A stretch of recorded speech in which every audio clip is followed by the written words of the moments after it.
عبدالرحمن درێعی یەک ji hunermendên Kurdên Rojavayê Kurdistanê ye ku bû hander ji çend hunermendên navdarên li ser asta cîhanê hatine naskirin.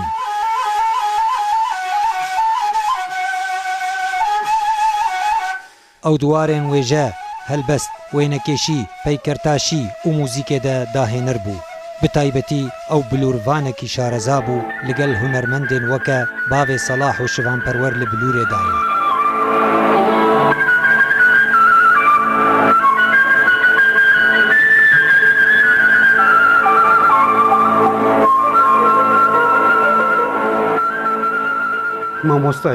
مامۆستایەک بۆ مەتەردا و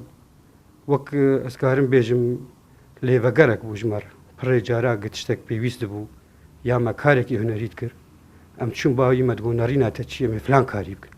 پڕ کەس ژێردەستی وینا دەرکەتن بووم بە هونەرمەندێن جیهانیژی ئەسکارم ناوێ عومەر حەمدی ماڵ وابینم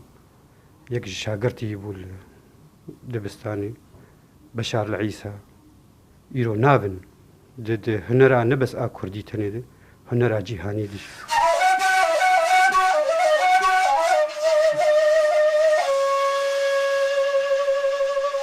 ناڤۆری ئێشێن ساڵان دەردەخستە ئاستەکە هەستنازک û ciwan ku hêj dengê vê Bilûrê ji aliyê dilsozên wî ve tê bihîstin. Bilûr û tabloyên Abdurrahman Dirêعî li gel arşîveke dewlemend ji nivîs, CD û berhemên giranbiha di bin bombabarana Helebê de winda bûn ku derfet bi malbata wî re nebû wê gincîneyê ji wêrankirin û windakirinê biparêzin. مامۆستا عەبدوڕحمان گل بلوورێ دخست من ژێر دگوت مدگۆ مامۆستا بهنا چایê عەبدولعەزیزê و چایê شنگالê dewrûberê welatê me ji bilûratê tê digot bira digot demek el bilûrê dixîm digot ez jî edûlê dizim pêş çavê xwe û el bilûrê dixîm ji bo wilo bilkî ti nêzîkî wî hest û nestê min dibe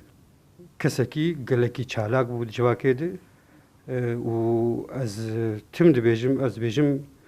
mixabin însanê wilo zû jina me bar dikin yani pêwîstiya civaka me gelekî pê hebû.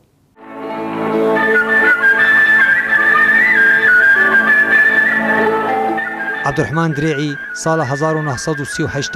li gundekî li derdora bajarê Amûdê dayîk bû. 22 gulana 2001 şînê girte ser rewşenbîr û hunermendên ku hezkirina Dirêعî di dilê wan de bû dema ku li bajarê Helebê kete koça xwe ya dawiyê piştî 63 salan ji hejarî, ked, xebat û dahênê.